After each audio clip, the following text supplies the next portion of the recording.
We're live, we're live. 10 o'clock, the morning of excitement will now begin.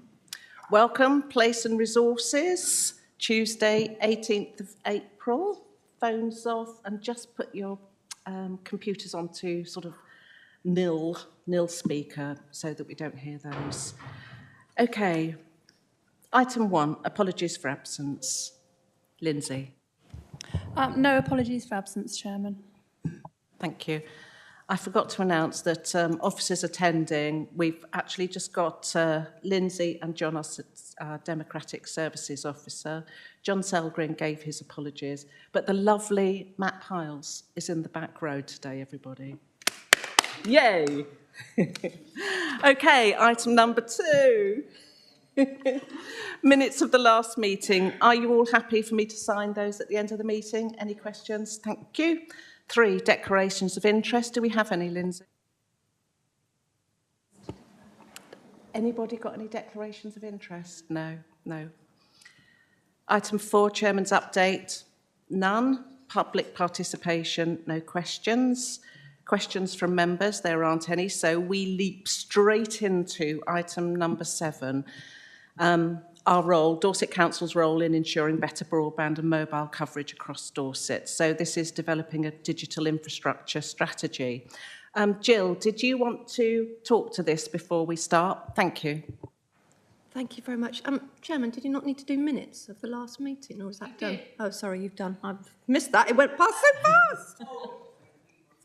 Okay, just to give a bit of an update on this, first of all, I should say my name's Jill Haynes. I'm the member for the Chalk Valleys Ward, but I'm also the Cabinet member for Corporate Development and Transformation. I've got 2 excellent officers with me here today to present the report, but to just give a bit of an overview to start with. We are well recognised for what we do in the digital world in Dorset Council, but we struggle with our connectivity. And we need to make it easier for operators and suppliers to work in this area because basically they're fairly, I shouldn't say this, we're quite lazy. And if it's too difficult, they go elsewhere and spend their money. And so what we need to be doing is looking at a strategy that makes things simpler for them so that they have an easy way into Dorset Council and an easy way to supply the infrastructure that we need in order to get ourselves in a better position. And that's what this paper is about today. It's a discussion on how we do that, how we support our officers, support the general business of communications going forward. And that's not just broadband, but that's also our phone signals, because to be quite frank, some of those are truly appalling. Yesterday I was even in the Pambury trading estate in Dorchester, no phone signal. You know, that's a big town. So we're in a ridiculous situation and we need to resolve this somehow. So I'm very pleased to have with me Dougal Lockhart and also Tim Robinson. I don't know who's going first, but I'll pass over to them, and there may be other things I'd like to come back on later, Chairman. Thank you. Thank you very much. Dougal Lockhart, is it you or is it Timothy Robertson going first? If that's fine. Thank you, Councillor Haynes, for that introduction. What we want to do today is just to give a bit of an overview presentation, and then we can dive in, take any questions, and look at the content of the report. So digital connectivity, it's kind of, it's obvious, isn't it? It's important to everybody. I've used this example before, and it's beginning to get slightly old hat, but I'll use it one more time. Had we not had the Superfast Dorset broadband programme over a number of years, when the pandemic hit, we would have had a third of the people in this room would have been unable to do their business online to attend this meeting. A third of our staff would have been unable to work. A third of our businesses would have been unable to move to online. So if ever there was an unwelcome set of events that showed the importance and the benefits of digital connectivity, that was it. The reality is that our data needs across the world, across the country, and in Dorset grow and continue to grow very, very quickly, and those demands will not stop. So we need to move on. Government has made this a priority. There was a paper which we'll talk about a little bit later, which was published only last week by government, and I'll just read a sentence from that. The government's priority to build a better, more secure, more prosperous future for the UK includes a clear commitment to grow the economy and create better paid jobs and opportunity right across the country. To do this, it is vital that people who live and work in all parts of the UK, including in rural areas, have access to good quality mobile and broadband coverage. So I think we would echo that for Dorset as well. So if we can just move the slides on. So just a few stats and a few things by context. So Superfast, that's the quality of broadband that we need for today. We saw over a period of time that we managed to pull our bootstraps up on that one. So the blue line is where Dorset are. The red line is the national comparator. Gigabit is the speed and capacity which we will need and our businesses will need tomorrow, and we need to start planning for today. And you will see it's very clear there that Dorset Council, the red line in this instance, the line below, is lagging behind the national benchmark significantly. If I was to take that green line off and squash up the graph, it might look like we're doing jolly well, because we have seen a huge growth in the amount of gigabit broadband being built primarily by commercial operators. But the reality is that we are behind, and we continue to be behind in spite of things like the first national project gigabit contract signed and sealed and already being delivered in Dorset by a local Dorset company. So although we've seen some successes around all of this, the needs grow. We think now is the time for us to be clear that we need to be doing more. Next slide. On mobile. Mobile coverage is very complex for us to get a very clear view of. This is the kind of best scenario view of broadband. So this is if you had the opportunity in your mobile phone to move between one operator and another. So is there a signal from any operator, any single operator in that part of the county? As I say, it's fairly complicated graph. If it's green, then it's a good signal. If it's amber, then it's a reasonable signal. Red is a poor signal. Black is an absolute not spot where we have no coverage from any operator. We've been aware for some time that we need to get much better baseline data on mobile coverage. We know what our experience feels like when we go around the country. So with central government funding, we have recently signed a contract with a provider which will enable us to get a real sense of the user experience of mobile, which I think is important as we go in to have conversations with mobile network operators about what we can do in Dorset. We can intervene. We are not telecoms operators. We cannot do what Vodafone can do. We cannot do what BT can do. There are interventions and gap funding available to us, but a lot of it is dependent upon us working with the market. So Tim is just going to take over now and take us through really kind of who is responsible and what are the things that we can do and where we're best to influence. Tim. Thank you, Dougal. Hopefully everybody can hear me. Unfortunately, the notes aren't showing on my screen, so I'm going to be looking over Dougal's shoulder to try and read my notes now. So I was just going to run through some of those responsible for connectivity, starting off with Ofcom, who are the radio spectrum regulator. So they run these auctions that we hear about when many millions of pounds are spent. Is that better?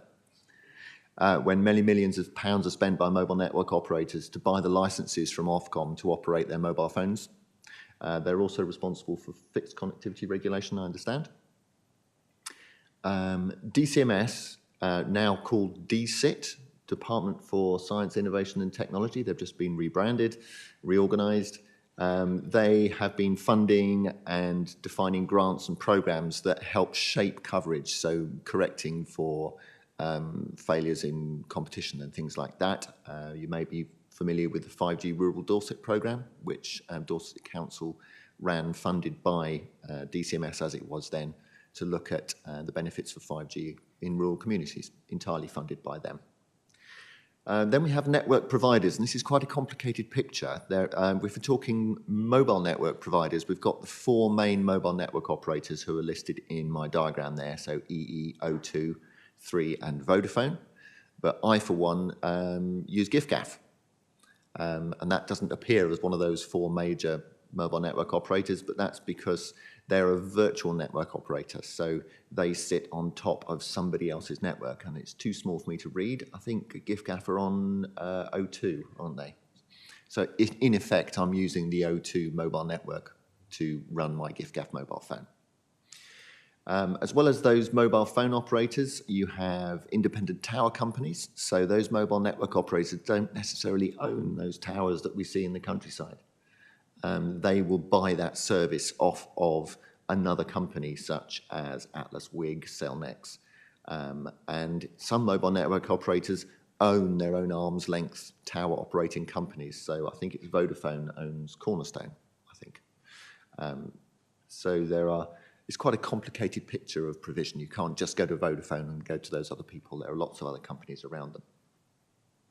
Those mobile network operators have spent a huge amount of money buying licenses from Ofcom to operate their mobile networks, and they have obligations that come with those licenses to provide a certain level of coverage.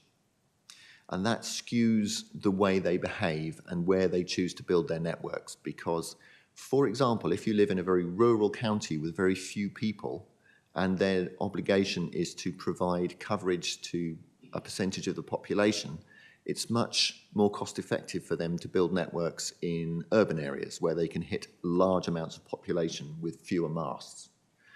Also, if we're thinking of the commercial arguments for these mobile network operators, they rely on traffic through those masts.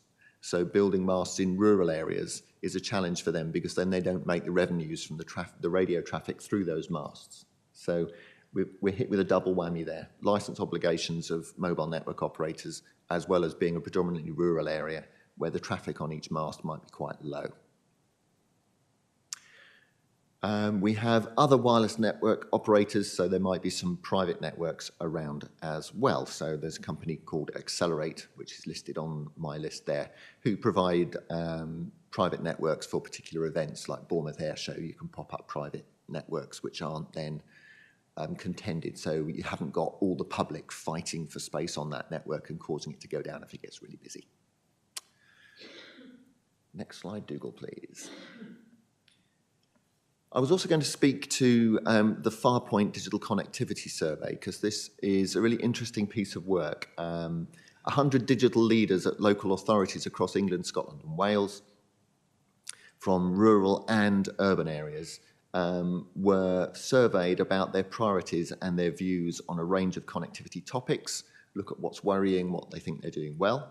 And the headlines from that report across all local authorities were good connectivity is vital for everyone, that there are still barriers in operational processes between local authorities and mobile network operators, making it difficult for them to do their work.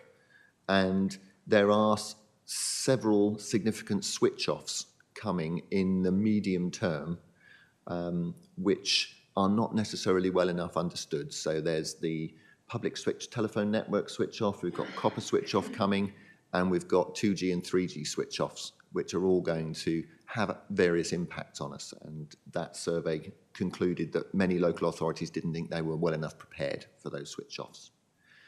We went through an exercise in the Digital Place team at Dorset Council, and we compared our feelings within the Digital Place team with the summary of all local authorities.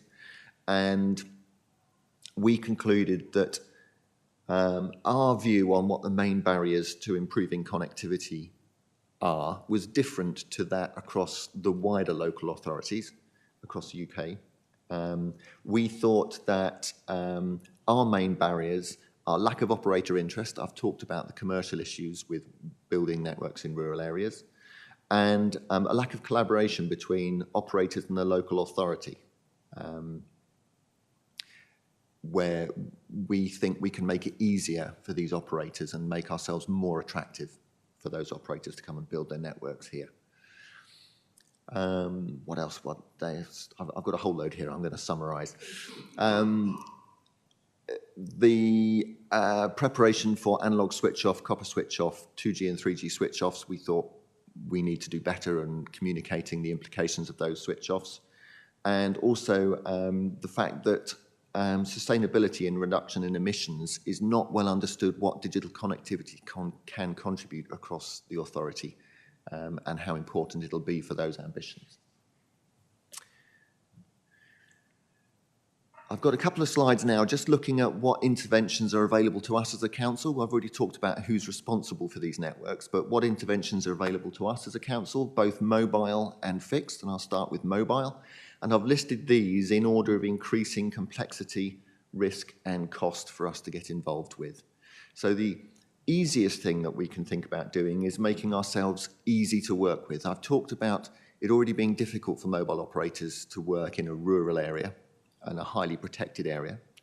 But we can make ourselves easy to work with by identifying clearly who our digital champions are within the council. And Councillor Haynes is kindly acting in that role for us at the moment as a digital champion, advocating for digital connectivity across the authority. We need to have clear routes into the organisation. It was very clear in the work we've been doing with mobile operators is they simply don't know who to talk to. If they're interested in building a network somewhere, who do they speak to and how do we welcome them and have that conversation starting on a positive note? We need as an authority to understand the needs of those network operators and the technologies that they're trying to deploy. So know why it is that they need to build that mast there and support them if it fits with our priorities. And having clear priorities ourselves. So knowing where we want to put our effort into supporting. There are several networks, several programs being supported by central government, like the Shared Rural Network, which will specifically benefit us, and we should be focusing on supporting those operators who are involved in things like Shared Rural Network. That will enable us to be clear with operators and not waste their time, because what they really don't want to do is spend a lot of time banging on a door if we're never going to open that door. We need to be clear at the outset and say, no, that's not a good idea, we're not going to support you, or yes, please talk to us about that.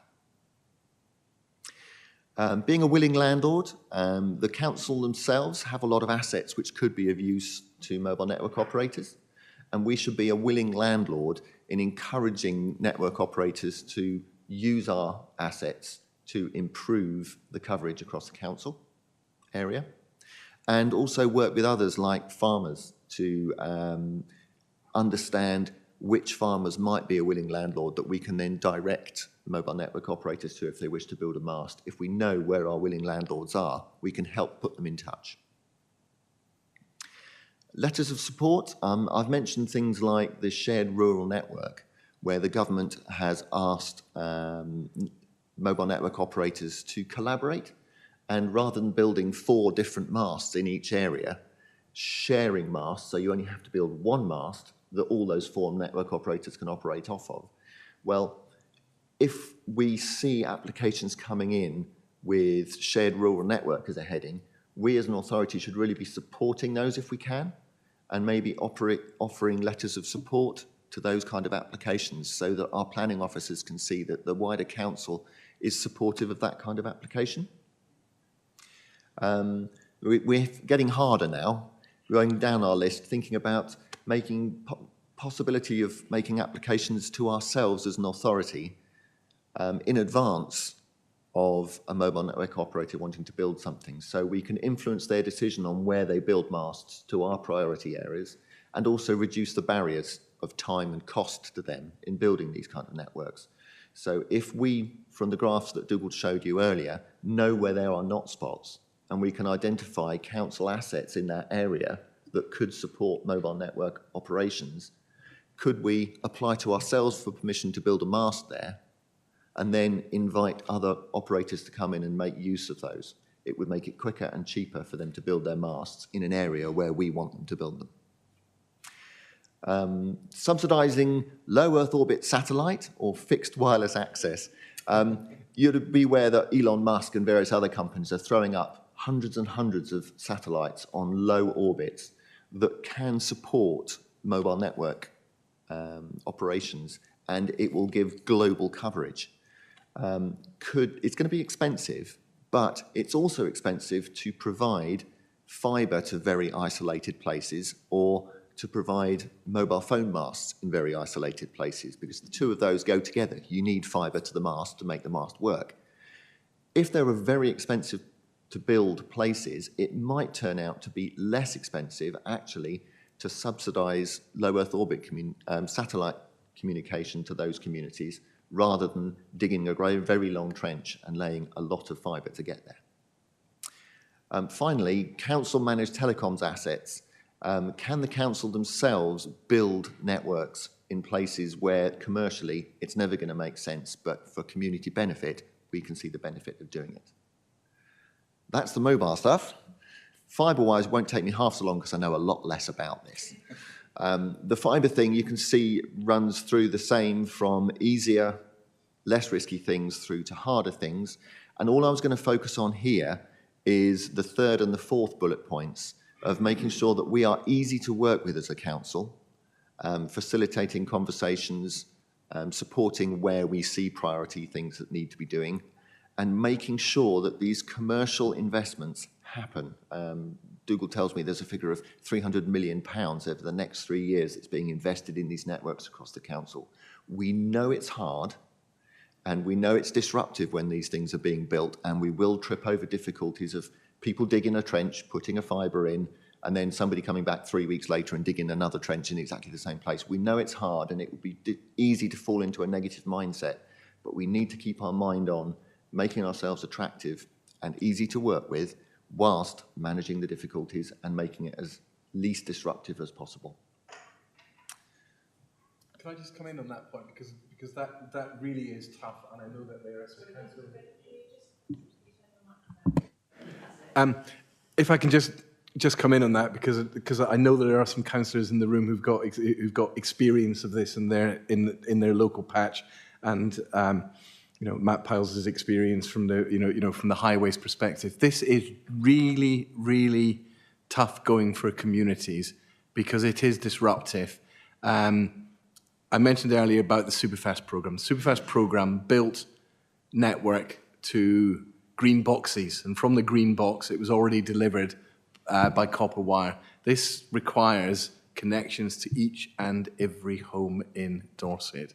So potentially very disruptive. We have limited powers around all of this. Government is pushing us very, very hard in order to encourage suppliers to build. And the reality is, if the suppliers don't build, then the gap will need to be funded and managed by the council and by central government. And there's a limited pot around all of that. And taking forward those contracts to procurement can take several years as well. So it is difficult. We do need to manage through it on a case-by-case basis. We meet very regularly with our colleagues in highways, and we've recently had a series of meetings with each and every provider in Dorset. But the reality is, you put the phone down to that call, and a day later an email comes in about whatever part of the council where this happens. So we need feedback from councillors around all of this. We do have direct lines into suppliers. We know that their contractors sometimes don't behave terribly well. They do things overnight. They park vans up, and because they're trying to squeeze their own margins. So we don't underestimate the difficulties of doing this, but we do need to find a way of squaring the circle and making sure that this huge infrastructure build does happen and happens in a way that is going to benefit communities without the disbenefits of too much disruption on the highway. Sorry, Tim. Thank you very much. I know that Councillor Gibson is here on behalf of... Tim, have you finished? Sorry. Oh, you got some more? You're going again? Dougal, come on, come on. So, so we're thinking about where can we make a real difference. So we've got the key cabinet commitment around digital innovation, around all of that. These are the sort of headlines about where we need to do more. We're doing some of this at the moment. We are doing everything we can to support the available interventions. And again, as we go down that list, there is more that we need to do. Sorry, Councillor Haynes, do you want to come in at this point, or no, that's fine. Next one, I'll scoot through this. So, what is an effective digital strategy going to look like? I mentioned that there was an important paper out from government last week, the UK wireless infrastructure strategy, and in the executive summary, those are the sort of fine words that they're saying about the need for us to have a dual connectivity mission around broadband and wireless. These are these are the sort of headline things which is considered best practice in an infrastructure strategy, and we've had we've got chapters in the economic growth strategy already that talks about digital. So it's not like we don't have a strategic framework, but government is suggesting that we strengthen it. We think there's a need for us to strengthen some of that strategic framework. I'll scoot over the next slide in very quickly. But there's a leadership role for councillors. There's a leadership role for officers around all of this. And again, much of this we're doing at the moment, but we need to do more. So really, kind of, what might the actions in the strategy look like? What are the things that we might want to think about doing differently? Things that some authorities are doing, some authorities are trialing, or the industry is telling us. So dig once. So every time we dig up the highway, does it make sense for us to be laying duct, which would then be available to suppliers, so they don't have to dig up the highway again when they come round to do that? So examples of that happening in neighbouring authorities. Step beyond that. If other utility providers are digging in the highway, again, is it possible for them to put other duct in that? That's more challenging, but again, these are the sorts of policy things that government is looking at around all of this. Tim mentioned earlier a coordinated front door. We need to be having these upfront conversations with mass providers about where they're going to provide things and why. By the time it hits the planning officer's desk, it's often too late, even if that's pre-application. We need to have those discussions earlier. A number of authorities are in urban areas who are a bit ahead of us, because this will come to our urban areas like Weymouth before we know it. Small cell deployment, that is lots and lots of masts in urban areas in order to meet the data demands. Can we use our own street furniture for that? Things like lampposts. Again, not easy. We have a PFI contract. So unpicking and repackaging all of this isn't necessarily easy. Local planning, of course, requires a whole planning framework and a local plan. But there's a balance there, and we do need to look at that. Some of the work that we're involved in already is in bringing forward business cases so that we can integrate. So, for example, we can integrate digital infrastructure into the Levelling Up programme. It's not just a rural agenda. It's also about bringing other communities up digitally. Is there a case for us making a commercial return through some of these operations? A number of authorities are experimenting and looking around all of this. And we need to do more around digital innovation. In particular, Tim mentioned the 5G Rural Dorset programme. There is one funding call from DSIT open at the moment. We know there are 2 others are going to open in the next month or 2, which potentially, if it fits for us, will provide us with funding for us to do more work in this area. So lots of exciting stuff around all of this.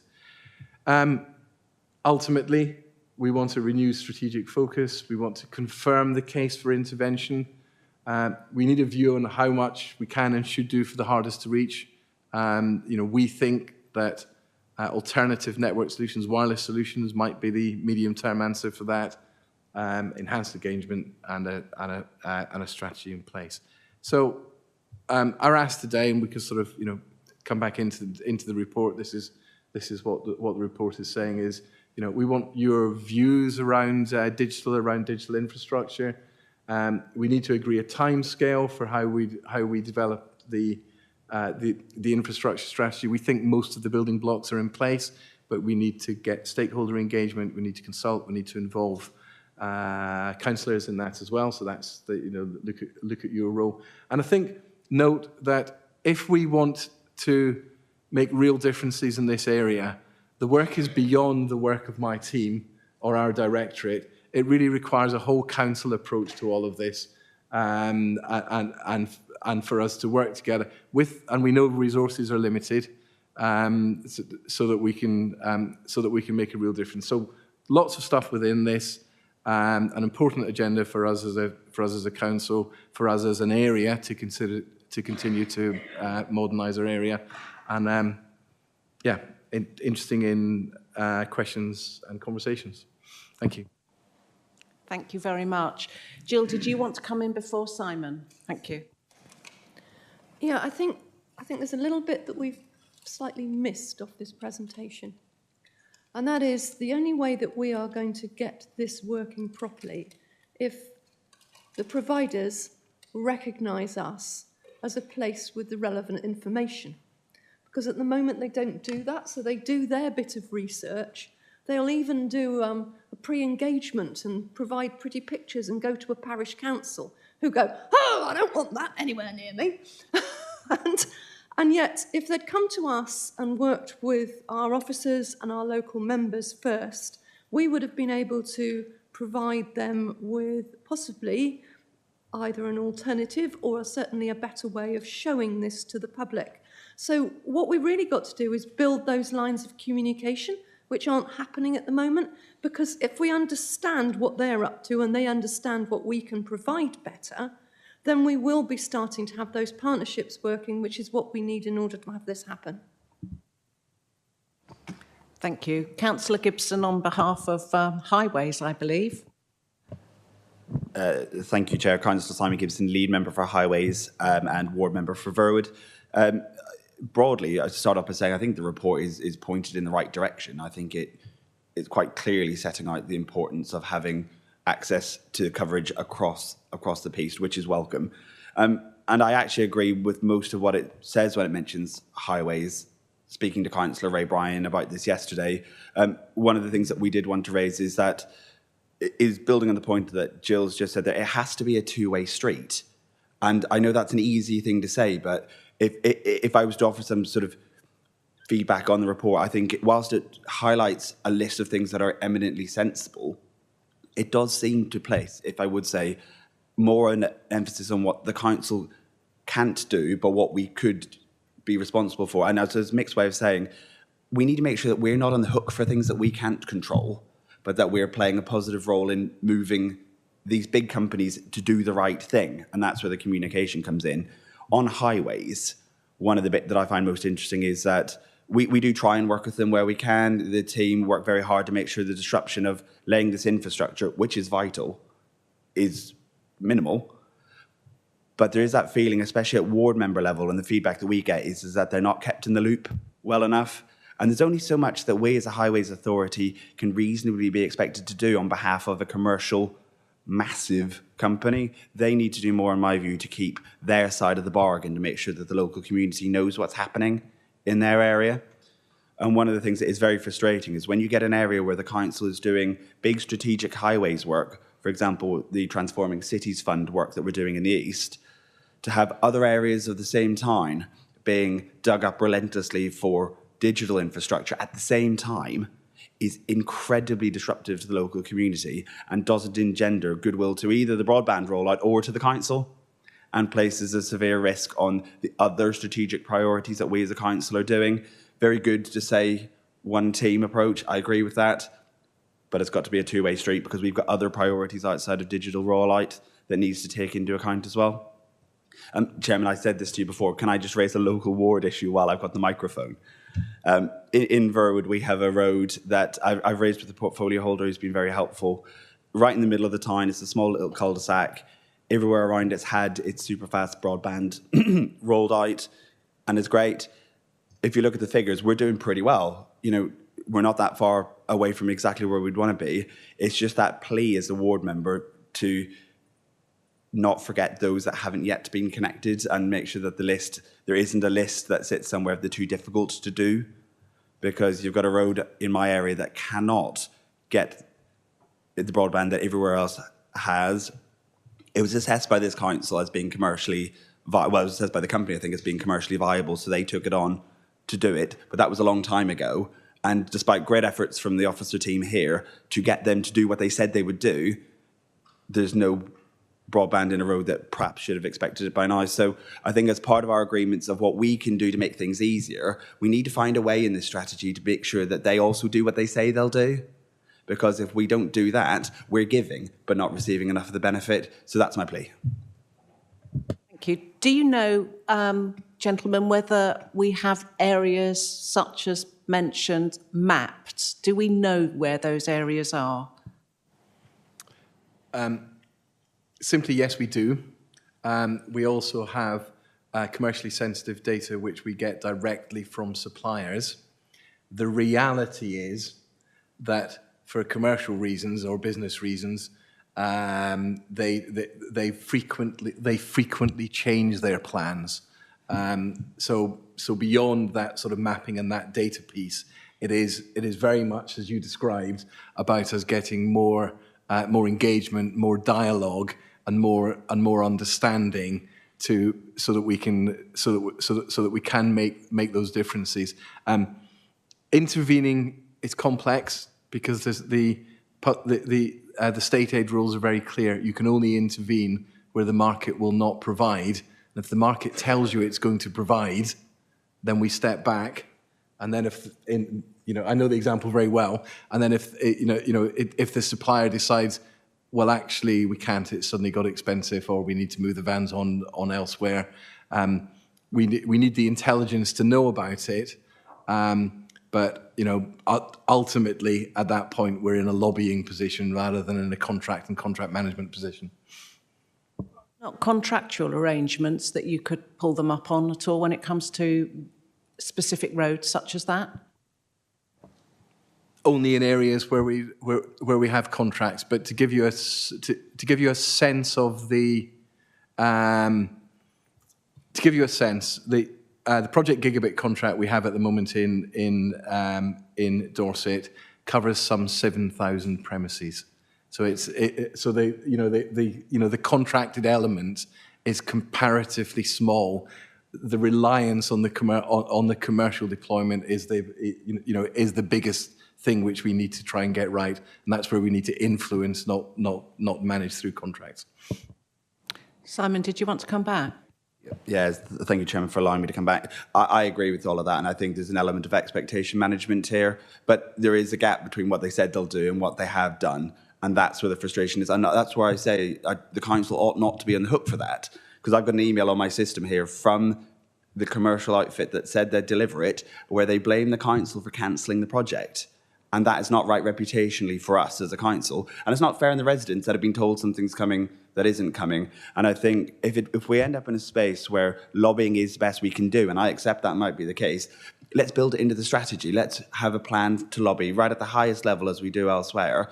There's been things like a universal service obligation on other matters before where they've at least tried to put a plan in place to reach those not spots in the areas that have been left behind. Because if you see your area being done and all your neighbours have got something and all of a sudden you're put in a difficult to do pile, you've got that sense that you'll never be done, and that can't be right.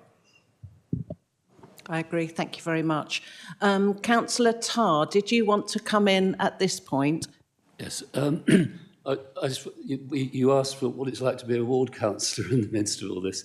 I found it fascinating hearing what you had to say. That was really good background to the whole thing and opened up a lot of information which we need to know what's behind all this. As a ward councillor, I've been working, and as a county council worker, as a colleague of Matt's over the last 45 years or so, I have been aware that the county highways are not in any way an obstruction. They bend over backwards. The unit which deals with road closures and stuff, I know it's a difficult job, but they do consult the parish councils very well. One parish was having a street party and the road was going to be closed. It was solved overnight. They put it back a fortnight and so on. So that side of things, I'd like to compliment the actual staff that work on these things and the planners.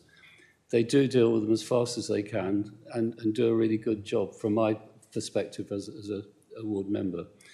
The farmers and landowners I also dealt with as a council worker, as it were, for 3 generations in some cases. I've not come across a farmer or landowner who was anti the idea of having a mast on his or her ground. But in one case, also the parish councils, likewise, they don't say we don't want a mast, they just say it would be better in a different place. And they know the area intimately, as do the farmers and landowners.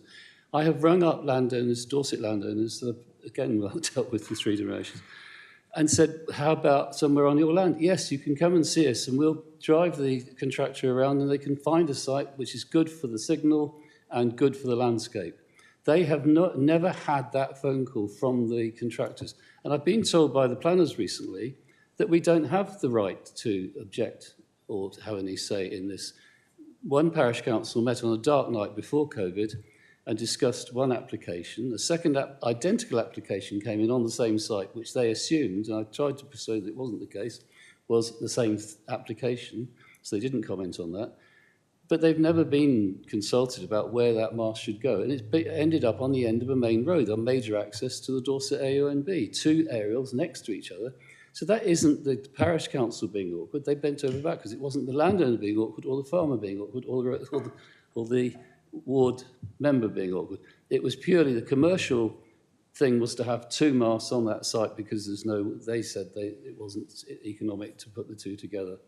And there must be 5 operators. In the meantime, the villagers have all had to change their in the middle of it, we were taking down masts, costing millions of pounds to take down scenic intrusions, and they were putting these things up. So at that stage, there is a nonsense taking place, which is not the fault of the Dorset Council. It is the way the whole system works. And I think we need to say something about that as a council. And I agree with everything that our previous councillors, that speakers have said on the subject very strongly. Thank you. Councillor Jesperson. Yes, thank you very much. And following on directly from my colleague behind about this whole question of the role of planning in this, which is what you'd expect me to be talking about. Sherry Jesperson, Hillforts and Upper Tarrants Ward. Sorry, I should introduce myself. This whole question of the value of these masts versus, if I could put it, the landscape impact is one of the things that's least well understood and least well dealt with at the moment. And that's not Dorset Council's fault, but it is absolutely comes to the heart of the matter for lots of rural areas in the AONB and elsewhere. It is not at all clear. As a ward member, I've recently had, within the last 6 months, 2 approaches to put a mast in one of my, two different approaches, might have been 2 different companies, 2 different places for a mast in one of my villages. The village where I happen to live, as it happens, but so I knew the space intimately. Now, both of those places where these masts were being proposed were massively inappropriate. One was right in the middle of a housing estate, a former social housing estate. I mean, like inches away from people's garden gates, where this is a rural area, so there must have been better places. What I discovered from that experience was it's not at all clear, and even for me as chair of a planning committee, it was very difficult for me to find out what role planning, Dorset Council's planning, has in any of this. What are the powers of us as a local planning authority? What were the powers of the people who were planning to put these masts there? In both of these occasions, the proposals were quite well advanced before any conversation was had with the private landowner. Both of these sites were owned by private landowners, not farmers, but private landowners, and there was no conversation. And then when the conversation was eventually had with these landowners, it was made very clear to them that they didn't have the power to say no, which I found strange and very undemocratic and caused a great deal of anxiety with these landowners. The communities, it seems to me, need to be as clear and as well informed about this, how this whole process works, as they are about an ordinary planning application. Communities, ward members, parish councils, we know exactly how a planning application works. We know exactly who's got what powers, how long we've got to comment, that everyone knows really clearly. When it came to these masks, nobody knew and nobody could tell me. So I think there's a whole question there. We may not be able to change how this works, but we need to be very, very clear with our local communities and with our parishes about who's got what power, what's the role of Dorset Council of all of this, what's the role of the landowner, what's the role of a parish council, because at the moment that's a real fog, and it was very difficult to find that out. Still on planning, if I can follow on with a different point, is in the new draft local plan, which is being worked up, I haven't seen nearly as much as I would have wished about this. So I'm wondering, the local plan is not finished yet. We really need to get much, much more control and a proactive approach to this in the new local plan. For example, have we the powers to do a call for sites like we do every year for housing sites, the SHLA? Could we not do something similar to go out to landlords and ask them, invite them to identify sites where a mast could go? And then we'd have this, like we do with housing, we'd have this map of possible sites that we could then offer up. So 2 separate points on planning. Thank you. Thank you very much. Is there anything you want to come back with, Dugald, on any of the points raised so far? Yeah. Over a period of time, over the last few years, the Electronic Communications Code has been revised, and it's been revised again. The government has put an emphasis on permitted development and in reducing the recompense to landowners for the siting of telecoms equipment. So there is a kind of there has been a bit of a kind of journey towards towards things being more permitted. As far as Dorset is concerned, within the AONB, that changes things significantly. I'm not a planner, so I'm not going to comment on the on the technical aspects of planning. But certainly, one of the things which we can usefully look to set out is a kind of an easy guide as to sort of where we have that. But precisely the sort of thing that that Tim was talking about is us having that early engagement. I mean, I've seen planning applications for masts. They say it's 8 meters wide and it's 16 meters tall. It doesn't say, and it will provide connectivity to 8,000 people. It doesn't say it will provide connectivity in a not spot of 3 miles of an A road. It doesn't, because the system has been developed for buildings and things, not for the benefits it brings. So that's certainly part of the conversation which we're looking to have. And everything we've talked about today has been based upon a pilot program which we've been doing with central government, which is exactly about how we can work together around all of those things. So we have daily meetings with cell tower operators around all of this. And this is feeding also into national policy.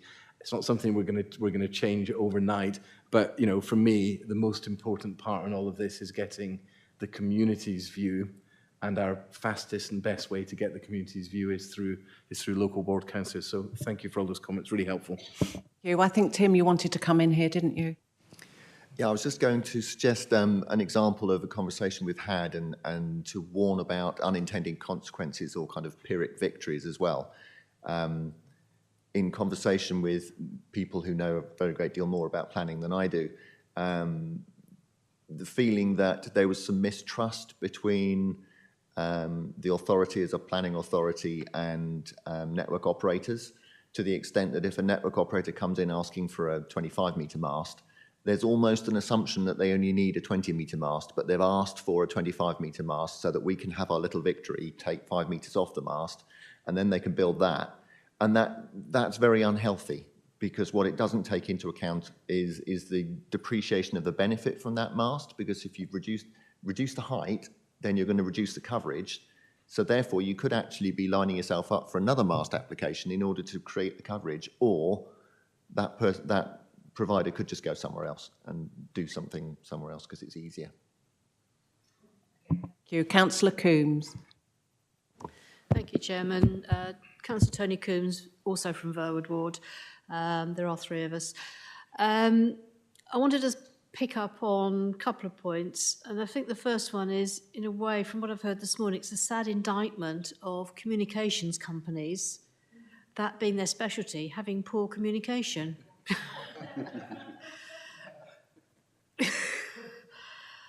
You know, you'd have thought they would be the experts. But I also wanted to pick up on the planning aspect, because, I mean, I remember in the good old days when phone masts first appeared and everyone was worried about radiation and precautionary principles and the fun and games we used to have on site visits when these applications came forward. So I can understand why the government moved to the permitted development route, because there were lots of obstacles from local communities.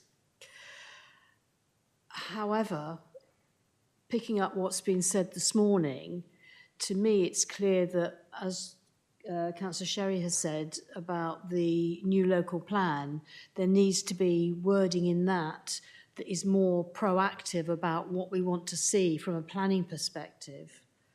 But also, I think that we ought to have something along the lines of supplementary planning guidance that is available for any operator that is thinking of looking at Dorset. Again, back in the old days, East Dorset, on another issue, on trees issues, used to do a wonderful leaflet called Buying a Tree with a House in the Garden. And that would, you know, gave you a lot of detail about what it meant to have a property with a TPO tree. And we could do that sort of information leaflet, but instead of being something, you know, a word of warning, this is more about how we can be more proactive and welcome them in and what we can do to help. So something that is, you know, a lot more positive. Last point I want to touch on was if you could go back to that slide that had all the honeycomb grid of the hotspots and not spots. Because I look at the northeastern area, and all those lovely red and black areas are the rural area just outside of Verwood. And there are an awful lot of not spots. And, you know, driving as a single female along some of those, what I would call our internal strategic network, the AFIT 354, for example, some of the main B roads that link communities. If I broke down on one of those roads, you know, you are stuffed and you are vulnerable because there is no signal. So one of the things I would like us to concentrate on is making sure when we deal with all those not spots is that we look at our internal strategic network so that, you know, we can all be safe. And my very last point, I am lucky to be one of those that does have Superfast provided commercially. Disappointing part of it is that it's from a telegraph pole. You know, we thought we'd started to move away from street clutter, and yet we're having telegraph poles and wires again. And I have to say, my digital TV signal is now worse than it was on the old copper. I get too much interference. But hey, progress. Thank you, Chairman. Thank you. Are we able to just note that as a recommendation, that to have supplementary planning guidance and even something on our own website as soon as possible? Is that possible? Right, Councillor Orford. Matt, did you want to come in before Councillor Orford, or would you may? With my Director of Planning hat on, it's been an interesting conversation to observe. 2 points, if I may. It's always good to talk, so my plea is for the providers, the commercial providers, to actually approach the Planning Authority and the Highway Authority sooner rather than later. And the reason being is there's a key message to this discussion, is that we need to do things safely in our communities and do them once. So what we don't want to happen is that we have multiple contractors working in the same area, not coordinated and not safe. Unfortunately, I do have local members coming to me saying the contractors are not behaving themselves. And we've made it very clear to Dougal and his team and those contractors that if they're not working safely, we will take them off the highway. There's no choice over this. We are welcoming all these contractors. Digital is part of our strategy. The clue's in the title within the Place Directorate. And the local plan question over the SPD, we are looking at that already. We need to move in a different way within the local plan, the new local plan. So my recommendation would be, Chair, is that potentially there's a wider discussion overview about this issue, because it affects a lot of the Place Directorate. So it would be nice if the planning officers were here. It would be nice if the traffic management engineers were here, so we can have a one council discussion, because I think you've only got part of the story this morning. I think we need a further discussion, if I may. Seem to recall there is something in here with a full meeting early May with all council officers. Is that correct? Yeah, so essentially what we're asking the committee is how the committee wants to input into development of the strategy, and you know, officer meetings of the type of which you know, sort of Matt has described will be will be part of that as well. So you know, be really pleased to get the committee's view about how it wants to engage in the development of the strategy and how we engage the wider council in the development of the strategy. You know, my intention wasn't to give a one-sided view of it all today, but to draw attention to the need for us to take a wider council view of this activity through the strategy and the implementation and the actions that will flow from it. Thank you. Councillor Orford. Yes, thank you very much. We'll just touch briefly on some strategic issues. And the first point I've written down is the idea of not just another strategy. What is important about what we're talking about today is what is it about the strategy that people will remember and work to and make happen, as opposed to being forgotten about. So I'm looking for something to say, yes, we're going to hang something on this strategy and make it work. So I think that is still yet to emerge. And I'll be interested in pursuing that again if I have to. The second point I have is about, in terms of progress of investment in infrastructure, how we will compare with other local authorities. Are we intending to be a leader? I very much doubt it, because there's a big risk being the leader in any new project or something like that. Yet, on the other hand, we don't want to be lagging behind everyone. So the question I have is, where will we pitch ourselves in terms of the strategy we are developing as against other authorities? Perhaps a question that's not easy to answer. I have also a thought that this is a project which may never end, simply because investment in infrastructure will be a continuing feature of life in the future. And maybe that's something that we need to recognise.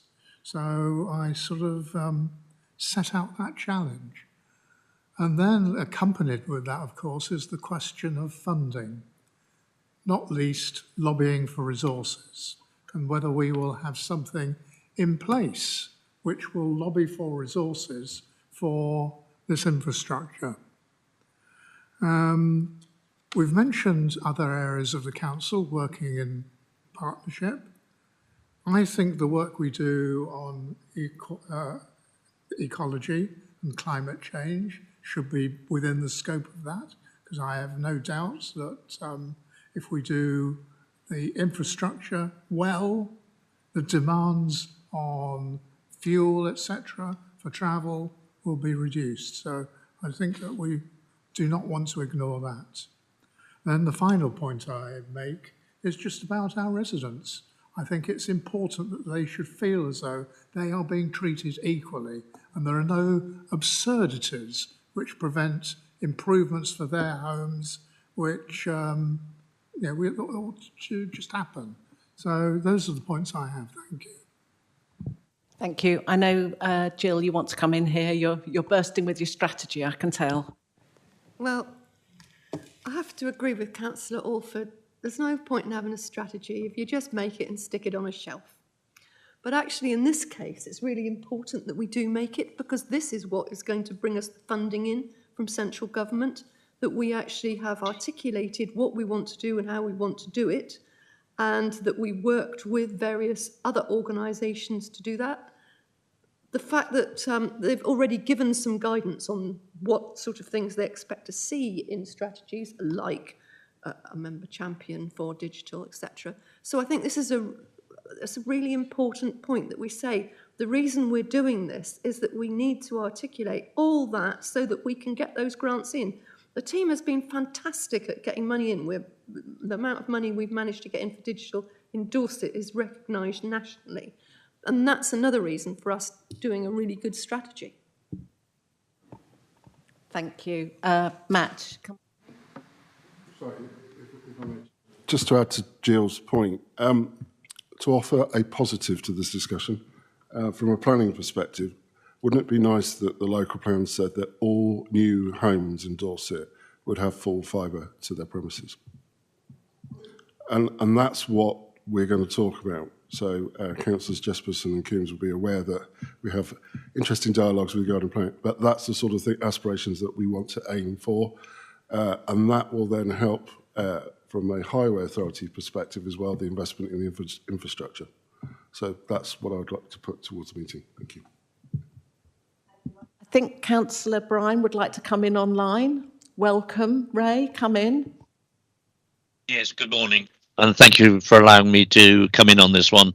One of the concerns I'm having at the moment is I keep hearing that the money is going on particular areas, but eventually my concern is that the money will dry up and we'll still have quite a large area of isolation across the county which won't have this facility.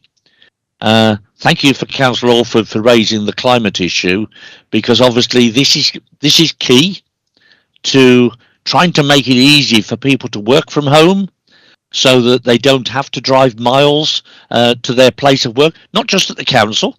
The reason I'm online today is I couldn't actually persuade myself to drive 70 miles round trip at the expense of the council plus emission carbons. So I decided I'd do it from home, but I've got a very able deputy in young Councillor Gibson, who has spoken very eloquently this morning. But I do feel that we need to have a plan that solves with what has a solution to what we're left with, because I envisage that the commercial sector will do all the easy bits and leave the difficult bits for the council to worry about. And I'd like to see in the strategy what the plan is for doing that. Perfectly willing to work with the team from a highways perspective, but you know, there is also the climate perspective to work from as well. And I'm hoping that Stephen Ford is very much involved in this. Thank you, Chairman. Thank you very much. I wonder whether Do you feel that part of our strategy might include targets at all? Absolutely right. Yeah, it does need to. But I think it also needs to go beyond the target, because, government has set a target of by 2025, 80% of the of premises are covered by gigabit broadband, for example. But and then it has a plan for part of the other 20%, and we look at that as well. But as Councillor Bryan pointed out, it's the ubiquity is important in a rural context, as is value for money, and how we get that balance right. Has been with us as a constant throughout the Superfast programme. I fear part of what Councillor Bryan said, of there might be some left behind, may well be the case. Our job is to make sure that the targets and the plans minimise those to the absolute minimum and provide alternative solutions, because I think there are alternative solutions out there. So certainly, it is much of our thinking. We've got a stream of work internally which is looking at our data and our evidence base, so we will be able to baseline and get some measures, some of which I apologise in advance might be slightly technical, but yeah, definitely part of the. I don't want to provide a 60-page strategy and then we work out for the next 3 or 4 years about what plans are we going to put in place to deliver it. We've got lots of good stuff going on at the moment within our team, and I want to make sure that the plans and the existing programme of activity is within it as well, so that it's strategy and action and funding, because funding, of course, is critical within all of this. Thank you. I've got Councillor Starr to speak next. Thank you, Chair.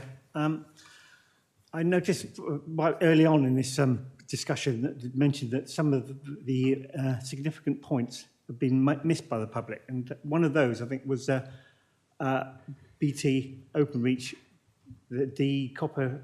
I forget how they've labelled it, but taking the copper network out, and I would have noticed if that had been more visible, because I worked with BT Openreach for 37 years, and in fact it was post office telephones when I joined. So I wonder whether I could have more clarity on what that will do, because in theory, everyone who's got a telephone now will have fibre. So that sounds like an awful lot of the problem will disappear. But I'm sure it doesn't. It won't have an effect on aerial masts and whatnot. But it will have an effect on one thing that was mentioned just now about new premises having fibre to the premises. Well, all premises will have duct to the premises now. So it's just a case of putting on those sort of property, putting a new cable in. But it's more complicated when they're rural, obviously, and there's a lot of aerial cable involved. But say, in theory, everyone will be going on to, everyone's got a telephone, will soon have fibre. And I don't know when that's going to be run out. I presume it would be by exchange basis. But could I have some more information on when we can expect that and what effect it will have, please?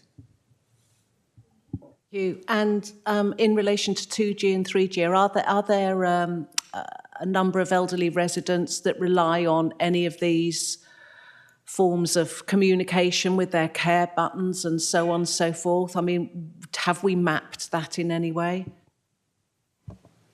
So there are a number of changes coming in along different timescales. So the first one to hit us is the switch the switch off of the public switched telephone network. So that means anybody who has a phone line in their home will get that phone will be delivered over the internet. So that is going to have a disproportionate impact on the elderly, because we know the elderly are probably least likely to have a broadband connection and probably have a Bakelite phone sitting somewhere by the front door like everybody used to. Alarm systems run off those as well. So adult services have already got a programme of work and are already re-procuring their own alarm systems, which we provide to clients that basis. So there is some work underway. Secondly, then the copper will be taken out. That will be a later issue. If we look in relation to mobile, oddly, the 3G will be switched off before the 2G. And there's technical reasons for that. But if you've had your phone for a few years, that might well stop working again, and again that might disproportionately affect the elderly, the least well off, and so on. So we're looking to do some communications campaigns around all of this. We need to be careful because it is not for the council to intervene and solve those problems. Making sure that the networks are upgraded sensibly and products are available is Ofcom has made a very clear responsibility of the network providers. If I was observing how that work is going at the moment, it's going too slowly and targets are likely to be missed. And if targets are adhered to, then there will be unintended consequences potentially for communities and individuals, which is why we as a council need to take our responsibility, particularly in relation to our vulnerable clients and communities. Have a date, a timeline at all? The public switch telephone network, which is the first one, is 2025, so it's imminent. We've got some work to do. Challenge on. Who would like to come into? Councillor Coombs? Just a quick request. Given all these different timelines and all these different elements, it would be very useful if we could have issued to us what the timelines were and all those different elements, because I know I've got at least one resident who refuses to have a computer, and they will end up with absolutely nothing because they don't have broadband. And they're not going to be the only ones. So if we can have the information of the timelines, then we can perhaps work with our communities. I mean, we can see where we've got our black spots, as it were, but what we don't know is how many people within areas that could have access but just don't take it because they're elderly. Certainly, with some of the work I do locally, there are families that ask us to take care of certain aspects of their elderly mother, father at home and so on, and we do weekly welfare visits and food and so on. And yet the tech that's available that could actually keep that person in the home longer is available only with internet, and yet obviously the older person doesn't feel that they need it, and the family is worried about signing up for a contract. So I think that's another piece of work that has to come into it somewhere along the lines. Councillor Tarr, did you want to come back? It's all been said. Marvellous. Councillor Hope, then Sherry. Oh, sorry. Thank you very much, Chair. Councillor Ryan Hope, Western Ward in Weymouth. First of all, just one question. The sort of honeycomb map that you had on over there, do you know when that data was taken? At what point of the year, or is it based on an average?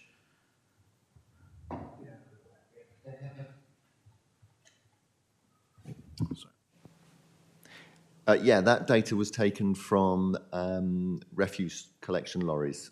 We worked with a company that provided, it was effectively a Pelly case with 4 mobile phones in it from each of those 4 mobile network operators, and it pinged the network every 15 minutes as that went around. And we did that.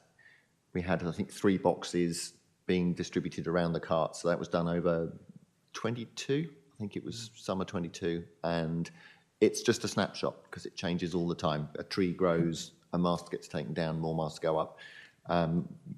Dougal was talking about moving to a more crowdsourced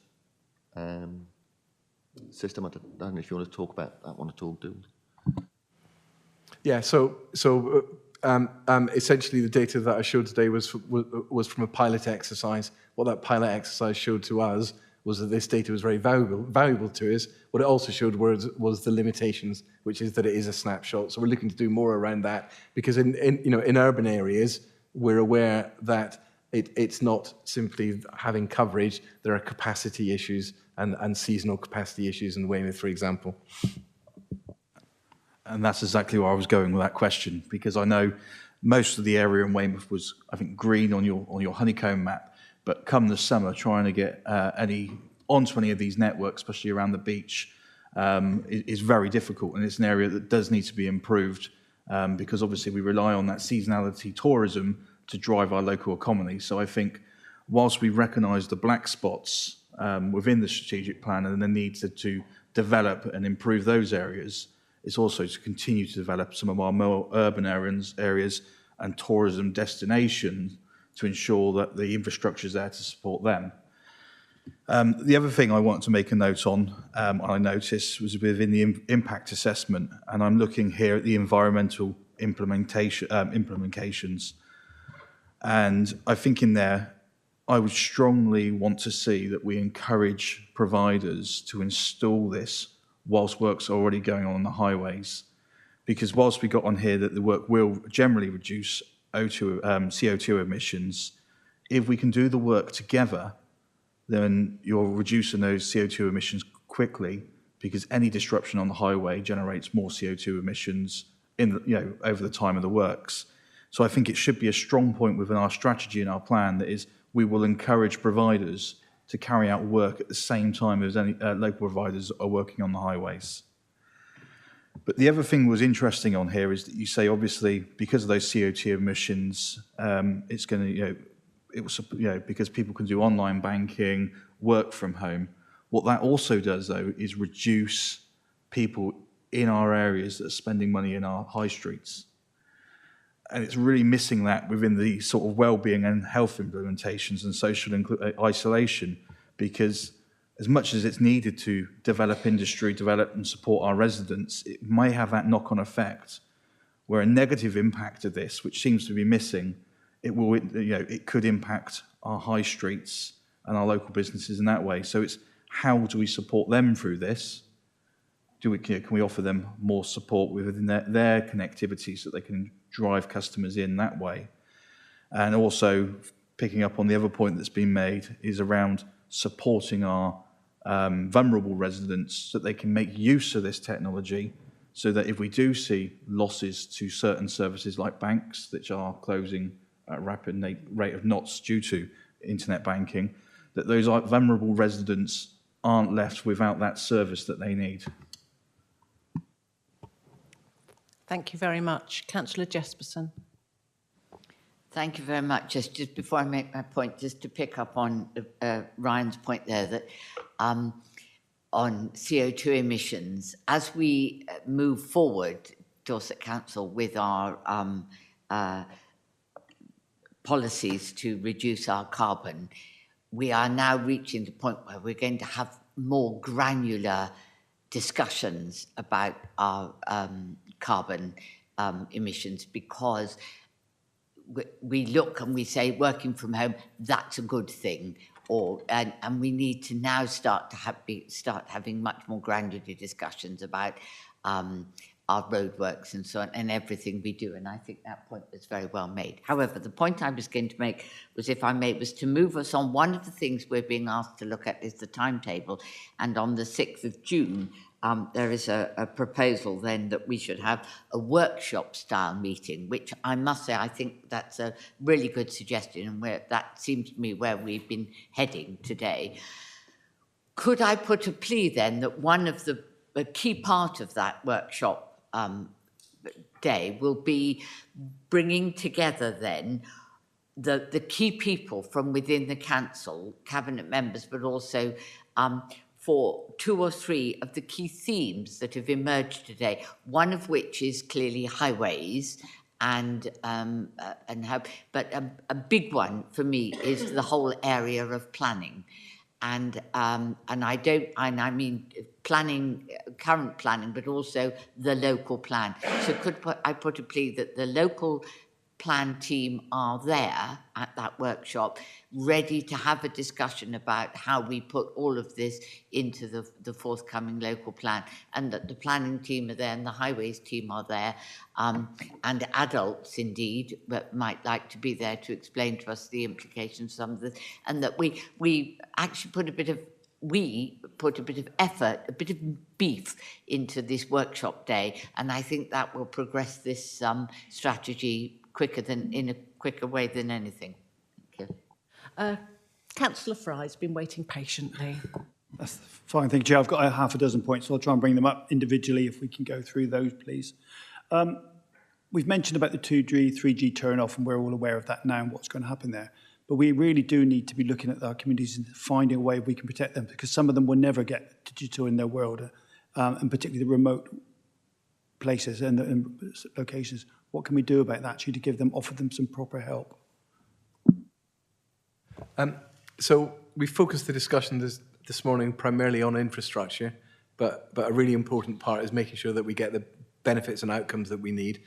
So digital inclusion is important around this. Skills training. We have a program of activity which gives out devices, not just devices, but data as well. And you know, in our most rural communities, we are certain that there are alternative solutions which can be brought forward more quickly. We've got a project ready to stand up to do some of that work. It feels to me sort of generally it's a council's role, isn't it, to make sure that it's looking at those inclusion and exclusion factors across a much wider range than commercial providers ever would or would ever look to. So thank you. That's really helpful. And we need to make sure that's emphasised in the strategy. Thank you very much. The next point, we are a rural community, and report point 2.9 mentions about the communities. There must be other rural counties out there that have got a similar problem to us, and in fact more rural to us. Can we not learn lessons for them? Because we've seen the poor coverage. We talk about the lack of viability in these rural areas. But we can't use those excuses. We have to get around that somehow to get those rural communities connected. Otherwise, they're going to be completely left behind. And that's people, that's businesses, it's livelihoods. Again, wouldn't disagree with that. So the council's application for funding from the rural fund element of the Shared Prosperity Fund, includes digital connectivity elements. Some of it in the most rural communities is vastly expensive. We do work with other authorities very, very regularly. There is a new network that's just been formed, the UK Telecoms Innovation Network. We are one of 6 councils that's been asked to sit and be represented on that network. So that's helpful. I'm just going to make a kind of sort of grunt from an officer perspective. The Superfast programme was a national programme that was managed and led by local authorities. In its wisdom, the government decided that the Project Gigabit programme, the follow-up programme, would be led and managed by central government with local government as a stakeholder. That's been a frustration to me over some time, and I think will continue to be. But we meet regularly with neighbouring councils, and we see common issues in Cumbria, in Norfolk, in Devon, and Somerset. So, thank you for that one. Report 7.4 point says, "What does to sunset mean?" Can we not do plain speaking so that people can understand it? Yeah, apologies. That essentially means those services being turned off and switched off. Yeah. Thank you. Councillor Coombs mentioned about communication, and these are communication companies that have poor communication. And we see that time and time again, and I've had it in my ward, and as Mr. Powers knows, companies digging up the pavements. 3 weeks later, somebody else comes along and puts a completely separate channel down. That's really upsetting the residents, causing communication problems, causing them unrest, and so that spreads. And then the next lot don't want that to happen again because they've seen the upset that happens there. We've seen, in Councillor Tarr's ward, there's a mobile phone mast, and I'm not even sure if it's live now. It was put up in Martinstown, and then the community came up against it, and I don't know whether it's live now. Do you know, Councillor Tarr? I still don't know.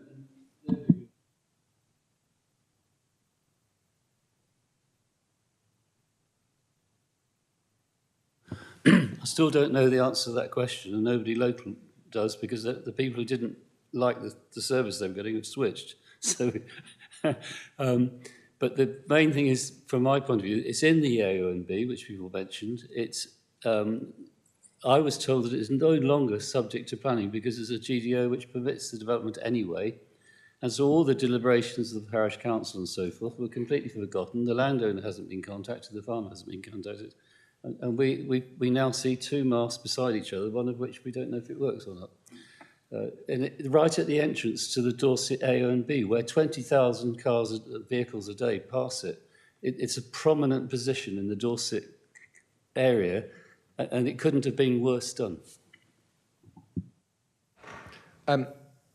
So, our team is aware acutely of the problems in your area, Councillor Fry, and ultimately, it's competition from a commercial supplier, but it's not right. We need to try and make sure that doesn't repeat itself. If you're happy to, I mean, we work very closely with suppliers. We'd be very happy to look at your problems from a case study perspective.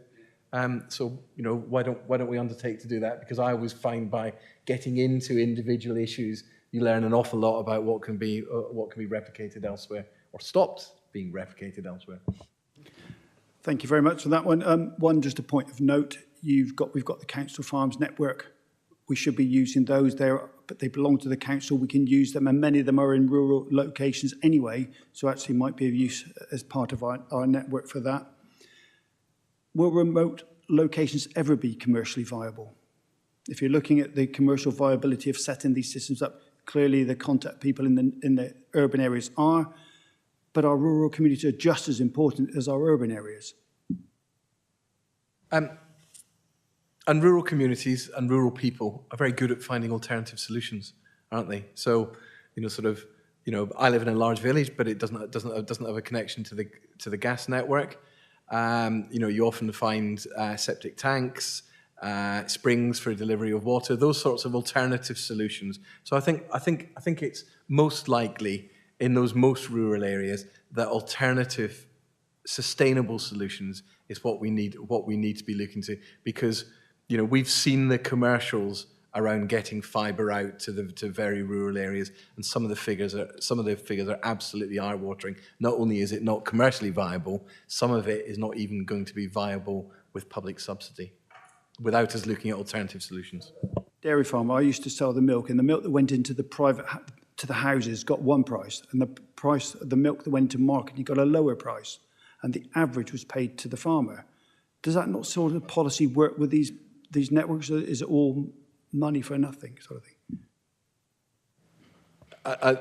There was a very similar point made nationally at an inquiry a few years ago about if it was all averaged out, it would be fine. But the nature of the commercial market is such that they pick off the lowest fruit first, whether that's broadband or mobile, and changing those sorts of things is beyond my gift, certainly, and beyond the gift of the council.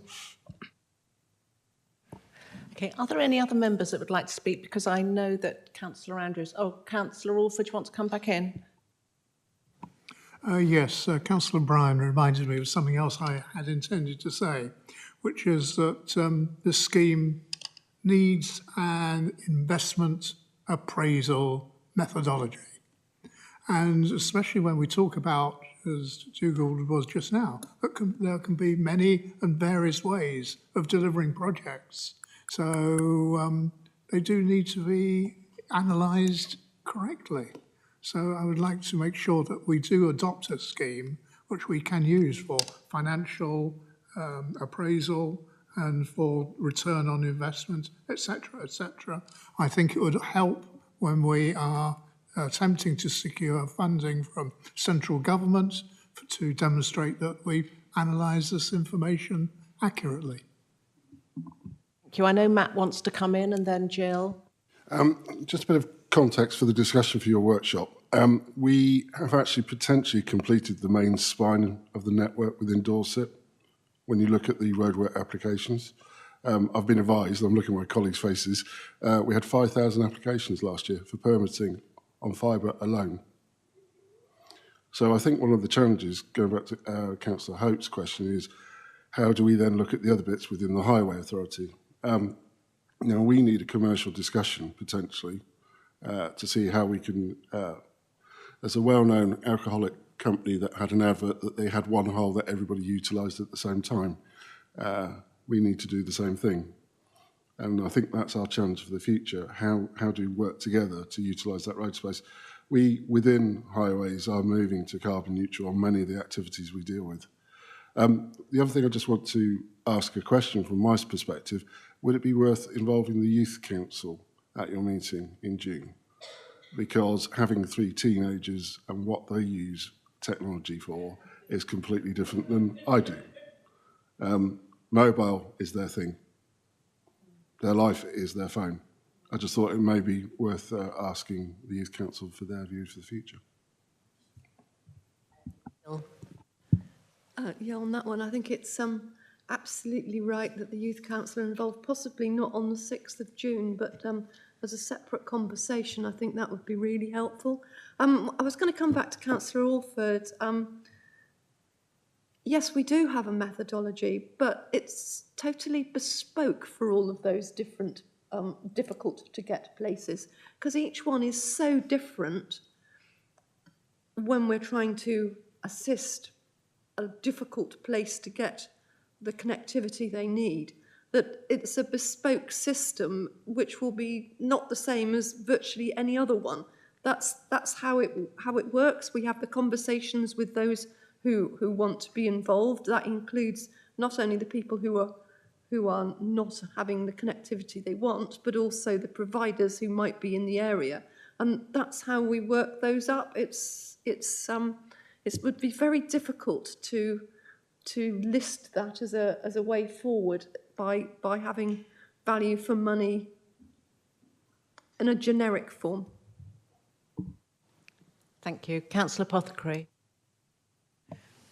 Thank you, Val Apothecary, Gillingham Ward. This has been a very interesting discussion, I think. Lots of great ideas, which I've supported. I've listened very carefully and I support everything that's been said. But I just really want to bang on, I suppose. We all know that it costs more to deliver anything in rural areas, whether it's buses or broadband. And we've lived with that knowledge for years and years and years. I think it was sort of the last comment about commercial companies' low-hanging fruit. And I really hope that we don't have that attitude. Our residents all pay the same in their taxes, and they deserve due consideration. And it may cost eye-watering amounts in some areas, but I think we have to absolutely commit to doing that, because if we don't, nobody else is going to. Thank you. Agree completely. Councillor Andrews, you've been waiting so patiently. Thank you very much, Chair. Councillor John Andrews from Sherborne East. A lot of my points have been brought up, but there's just one or two, and I totally agree with Councillor Gibson, who's not here anymore, about his pockets of isolation. We have the similar situation in Sherborne.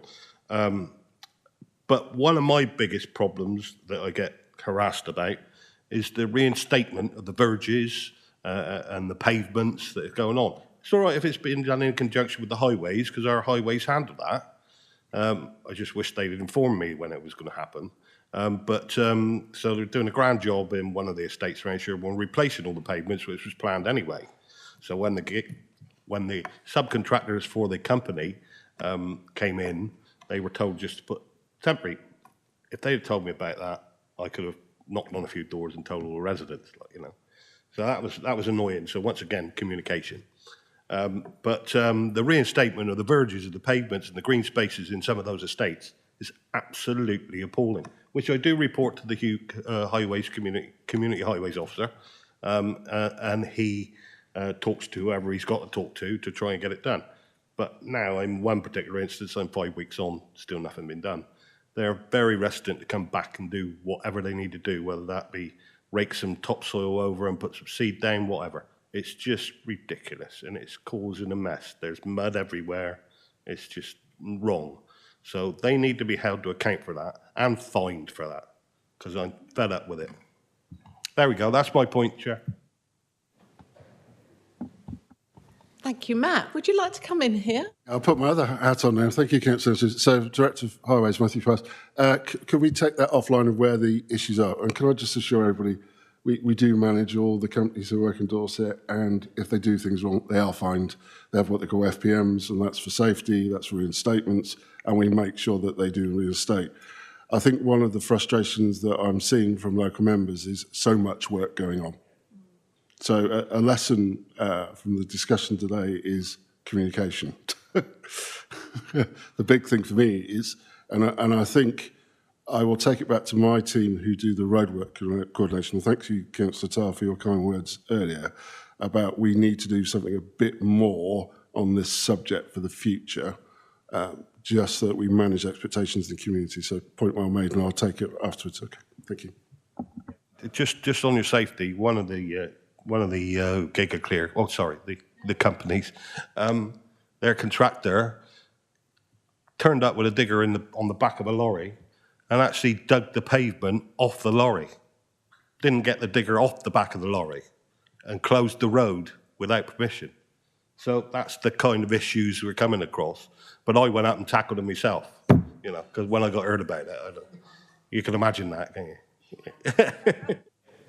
You get your hobnail boots on, John. Right, okay, I've just got a few areas I wanted to bring up. Presumably, I'm guessing we've mapped our own assets together with the black spots. Do we have the technical know-how to actually decide where masts exactly should go to get the coverage we need and what height those masts would be? Do we have that technical know-how and assets to do that? So we have mapped our assets. Yes, we have. We have access to people who can tell us that. You know, it's complicated, and and it's technical, and we don't have the in-house team for it, but we certainly have access to people for people to do it. We've done it on a pilot basis. I don't yet know what that would look like in terms of resourcing that as a piece of work across the county. I mean, how many masts might we be talking about? You know, a lot, but certainly we have the capability. We have done it on a test basis. You know, we did that as part of the 5G rural Dorset programme. So I can see in my mind's eyes what those maps look like. Yeah, so very much so. To sort of recommend that we actually move that as a piece of work if possible, because if we can get ahead of the game, we're one step further towards it. I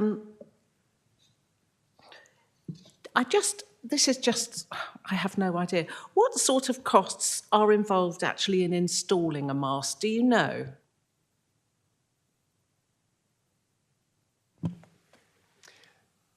If we're talking about big masts rather than the small cells, then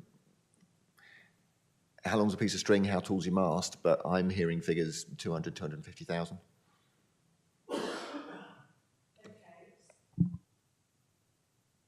If we've got sort of areas that are not commercially viable, are we going to be allocating a budget to try and sort some of these areas out?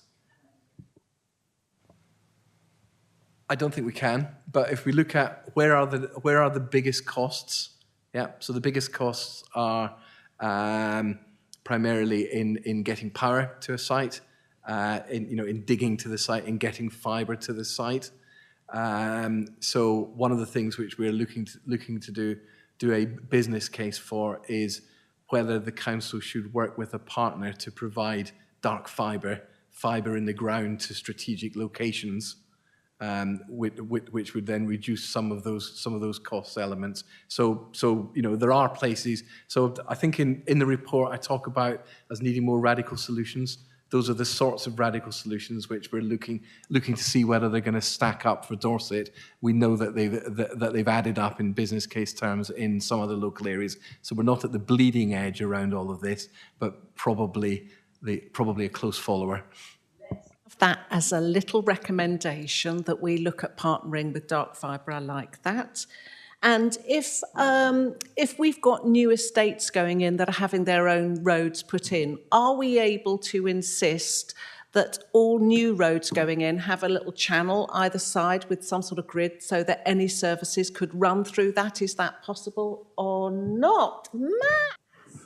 I knew I should come this morning. The answer is that's what we want to do for the future. So as part of planning permissions that are granted, we have either Section 38 for the adoption of the roads or 278 improvements of highways and access.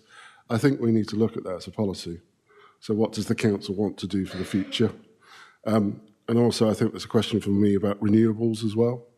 So Councillor Bryan's online. I'd be interested to see whether there is some technology we could use about not relying on cables and seeing there's an alternative. I'll just leave that thought there. The thought, I think Ray wants to come in. Come in, Ray.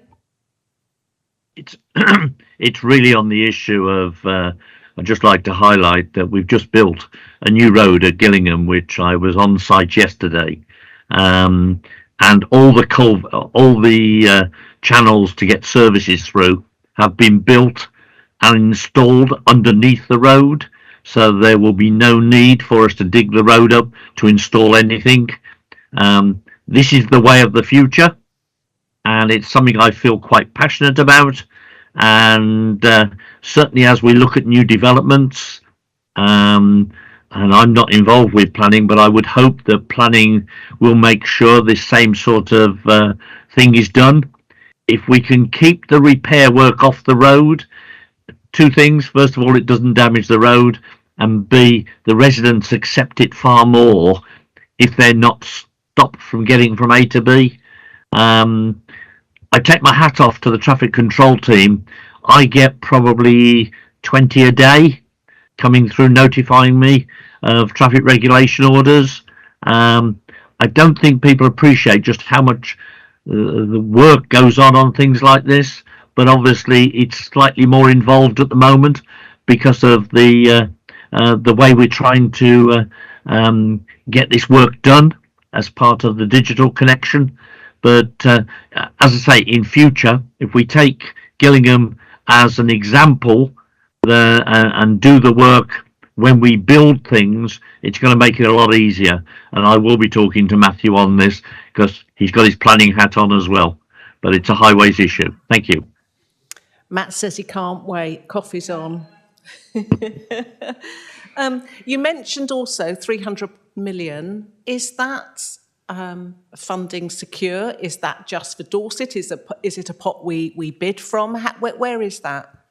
No. So that is essentially the aggregated view that the market is telling us that they are investing commercially into infrastructure in Dorset, which I find quite interesting, because if that was, I don't know, Network Rail saying that they were going to spend that amount of money upgrading their rail network, or Brittany Ferries saying that they were going to provide a ferry from Swanage, or or whatever it is, those would be things that we would be making sure strategically as a council that we would make sure that inward investment into our economy and our community stuck and happened, because again, if it doesn't, then somebody will need to pick up that that need for the connectivity, and that's what they're quite openly telling us, that that's the sort of level aggregated that network suppliers are investing into Dorset. It's an expensive business. It's a medium long-term infrastructure program essentially, but that's the commercial contribution. Okay. Have you got down all of the things that we've said so far and all of our sort of recommendations? So we want channels built in new roads. We want mapping of assets, black spots and idea of mass, and pre-applications going in. Better communication. Have we missed anything, anybody? And I think we definitely need to map roads such as the one that Simon Gibson mentioned, to actually put some pressure on these people. And you know what, a lot of these companies, they don't like bad media on social media, and if that's where we've got to take it, we do it.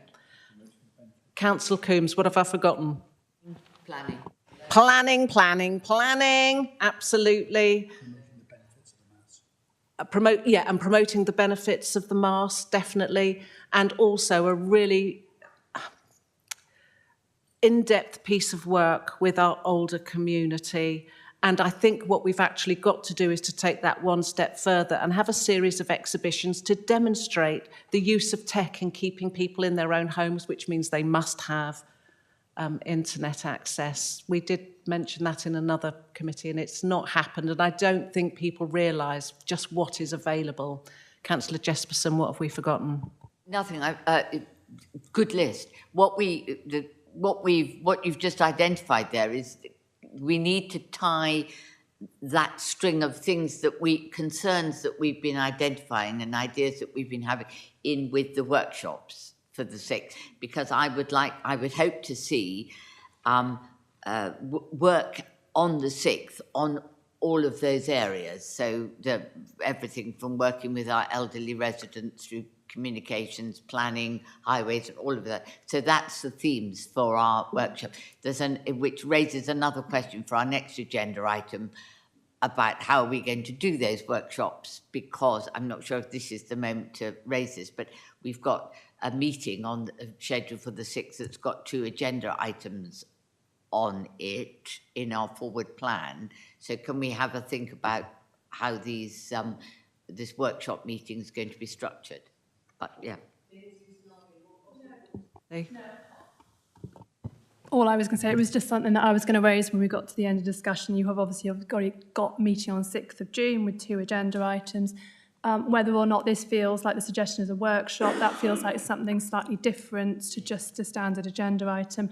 So can I suggest that we sort of take it away from the meeting? I discussed with the chairman and vice chairman and officers about how we do that. Do we do it as a separate workshop session on the same day, or do we take it onto a separate day? But I'm not sure it feels like it sits as just a normal agenda item for a formal meeting. And workshop, can we have that in person rather than on Teams? I think we can do some really good round table work. That would be good. Jill, are you happy with everything so far? Thumbs up. Hey, let's move it on. I can't remember where we are now. Right, here we go. Thank you.